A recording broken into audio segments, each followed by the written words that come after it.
Nu ką, šiek tiek susvėlina, bet viskas.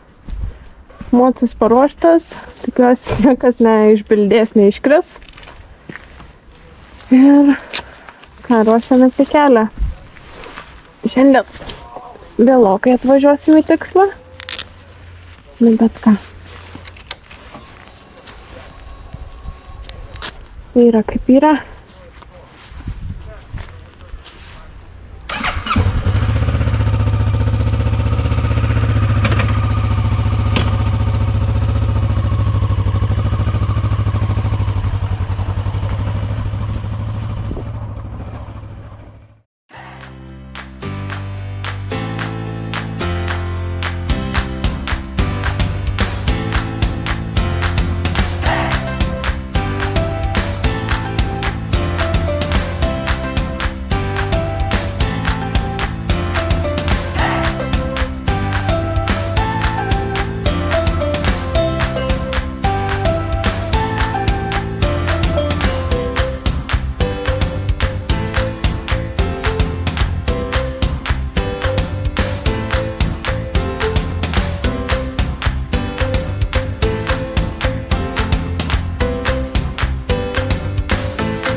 Nu, kempingas vestas. Įsikūriau, o dabar galima pasidžiaugti. Pačiai jūros krantu.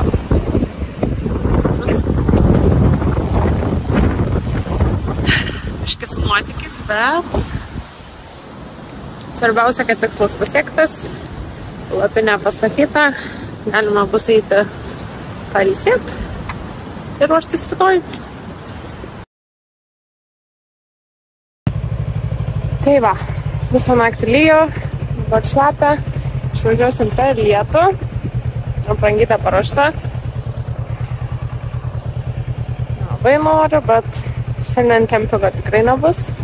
Iškosim kažkur, kur sausai pamiegoti.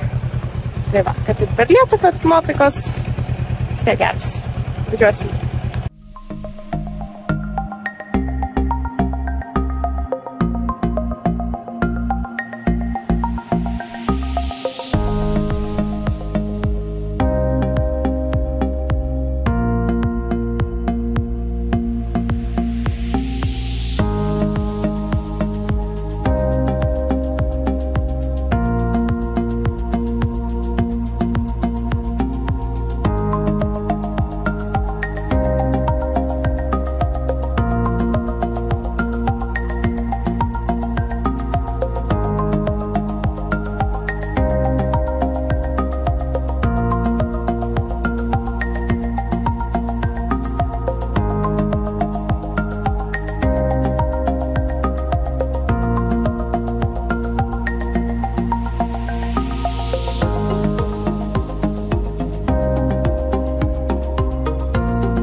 Tai va, esu Ventspily dabar. Tai šiandien buvo trumpa diena. Šiaip nelabai planuotai, bet pagavau zuikį. Mažiuką. Tiesiog viskas tvarkoj, bet gėdinga. Ir kas baisiausia apie jo, tai dalis buvo, nes buvau kažkokiam apleistam miestuke, nu ne kažkokio ir beniai. Ir ten tiesiog tuščia, žmonių nėra, apskritai nieko nėra. Tai vienintelis baisus dalykas buvo tas, kad aš savo moco tikrai neatsikėliau su visom dėžėm prikrauto. Tai visa laimė, kad neužilgo atvažiavo turistai ir man padėjo jį atsikelti. Tai dar smagiai paplėpėjom, pats irgi motociklą vairuoja, tai viskas buvo smagu. Tiktais ūpas kažkaip važiuot dingo, tai nusprendžiau, kad šiandien važiavimo ir užteks, nes kai susinervuojas važiuoju, tada darai nesąmonės. Tai va, šiandien einu valgyt, pasivaikščiot ir pailsėsiu. Rytoj laukia, tikiuosi, diena be zuikio. Jau va, pavietus apartamentus. Vėjas šiandien beveik kaip didelis, tai važiuosiu su lietaus apranga, nes aišku, pašildinimą reikėjo išsiimti, kad daugiau suknelė tilptų iš striukės. Tai nieko, bus gerai ir lietaus apranga. Nu, ir judėsim.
Nu, pagaliau saulutė išlindo, dabar esu Cinevilla. Čia toks miestukas, kur būdavo filmuojami filmai. Ir dabar čia toks kaip muziejus padarytas. Tai eisiu pasivaikščioti. Tikiuosi, ta saulutė nepabėgs, kol aš čia vaikščiosiu. Ir viskas, bet šiandien gan sunkiai važiavusi, nes po vakar zuikio atsirado nauja baimė. Pradėjus lyti ir važiavus į siaurą akmenuotą keliuką, iškart viskas. Rankos, kojos nutirpo, baisu ir vien dėl to gali atsirasti naujas blynas, nes iš karto nebekontroliuoja, atrodo, savęs. Bet šiaip ne taip. Po vakar nebuvo pasimokyta, kad nereikia lysti į siaurus ir blogos dangos keliukus. Tai tikiuosi po šiandien jau pasimokiau, nes turėjau 5 minučių pertrauką padaryti, kad atsigaut, susikaupti ir važiuoti toliau. Tai va.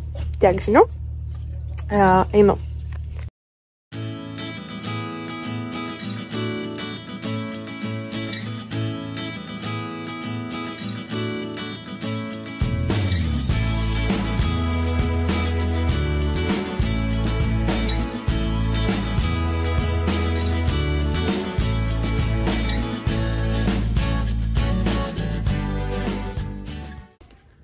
Tai va taip vaikštai, vis keičiasi vaizdukai, scenos ir yra prie kiekvieno padaryta va šitą skaitytuvą ir ten po video iš kažkokių filmukų įmeta po minutę, po 2 ir gali pasižiūrėti būtent, kai šitoje vietoje buvo pafilmuota, kaip padaryta.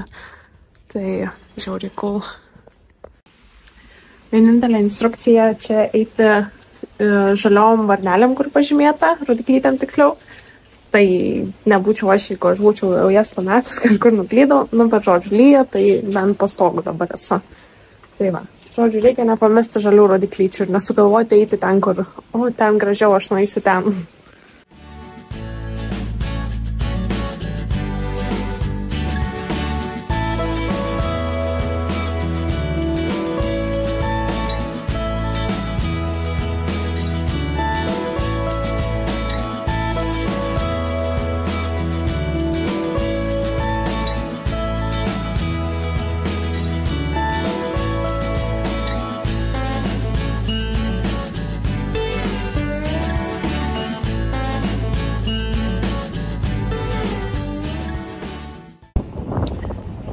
Tai atvažiavau į viešbutį, čia naktis mano kelioniai. Tai šiandien supratau, kad mano kelionės tikslus ir kryptis dėlios vėjas. Vėjo stiprumas tiksliau. Nes labai nefainai šiandien buvo važiuoti. Kai išvažiuoji į atvirą lauką, tai tiesiog tavo emocijom mėto, daužo. Vienai važiuoti yra šiauriai nedrąsu ir kažkaip nusprendžiau, kad nesvarbu lankytiniai objektai, lankytiniai miestai, tiesiog lysiu ten, kur stipriausias vėjas, kuo toliau nuo pakrantės. Nes nebuvo žiauriai malonu važiuoti ir norėjosi greičiau kažkur miegoti. Ir va, kai atvažiavau į viešbutį, tai oras kuo puikiausia, saulutė šviečia. Pravažiavau visą lietų. Tai va. Nu, bent jau prabangiai, man atrodo, pamiegosiu šiandien. Va. Visai gražu. Ir svarbiausia sausa.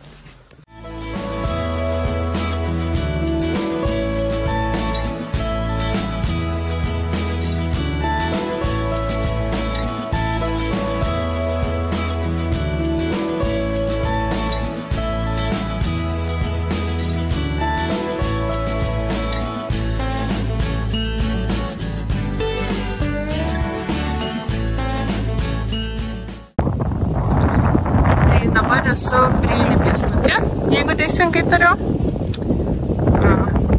Atsisėdau parke, ten turiu suliuką, turiu nuo ryto likusi sumuštinį, kurį žadu suvalgyti.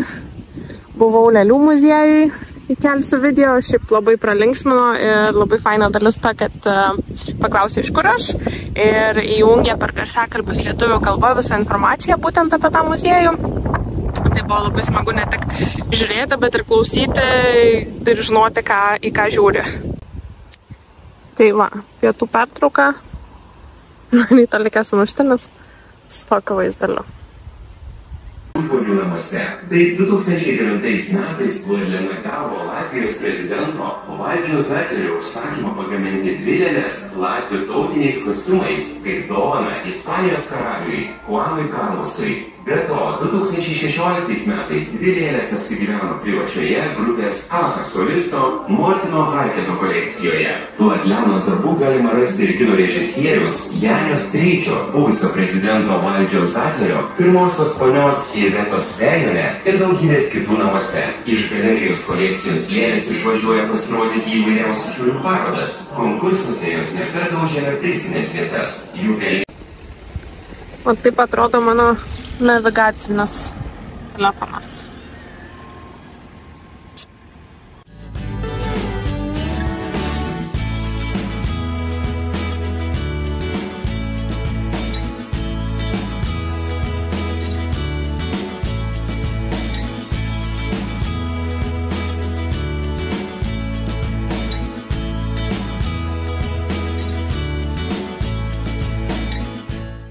Nu ką, šiandien kelionę baigiau. Oras, nu va toks. Ir planas šiai buvo kempingė miegoti su palapinė, nes galvoju, nu aš ją vežiojus ne tam, kad kaip aksesuarą vežiotis. Ir tas oras toks ir taip žiauriai svaršiau, ką daryt. Ai, galvoju, nu viskas, nusprendė, čia tas lietutis neištirpsi. Na, atvažiuoju į kempingą, kurį buvau nusižiūrėjus, nes jau netoli Estijos sienos esu. Tiesiog tuščias. Nėra nei vienos palapinės, nei kemperių, nieko atvažiuoju, nieko namuose nėra, jau tokia, supratau, kad ne tą sprendimą priėmiau. Nu ir žodžiu, išlenda moteriškė. Sako, jo, viskas gerai, tiesiog šiandien tuščia pas mus. Ir sako, šiaip tai va. Ta troba, sako, už 20 eurų. Galiu duoti, nes tas oras toks tipo, sako, ką tą palapinę statysi, tai va. Tiesiog, kemperis, privatus, vienai. Tai žiauriai happy, einu išsikrauti ir šiaip tas oras nėra toks prastas, nelyja. Pasisekė.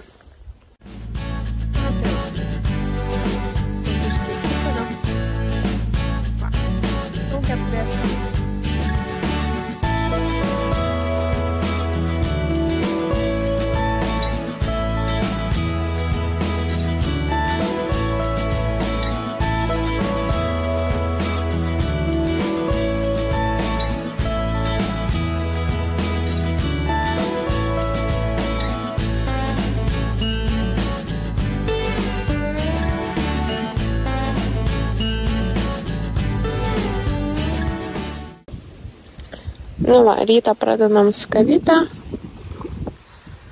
ramiai atsikersim ir tada pabiškeisim krautus daiktus ir važiuosim link Estijos.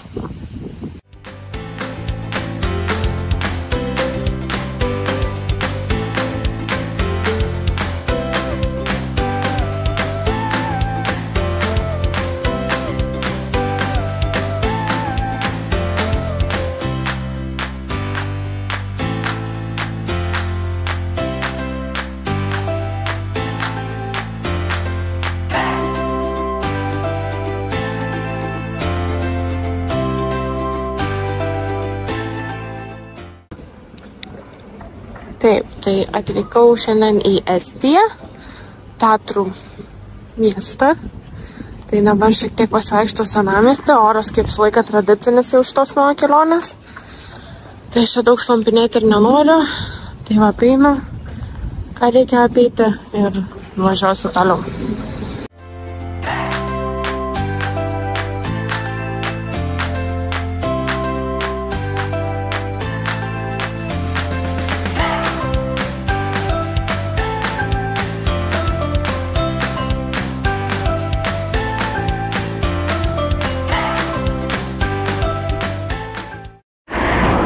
Taip, tai ką tik mane sustabdė policija.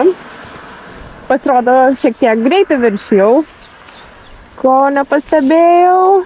Tai nelabai fainai. Bet policininkės vardas buvo Monika. Turbūt pasisekė. Leistinas greitis 50, viršijau, važiavau 75. Nu tai jau viskas, pasiruošiau būdą, mokėti viską. Bet kažkaip Monika, išsišnekėjom, sako, gerai, po šį kartą paleidžiam, važiuokit atsargiau ir tipo geros kelionės. Tai šiek tiek happy. Viskas, važiuosim toliau, su labai nefainai vietai sustojau.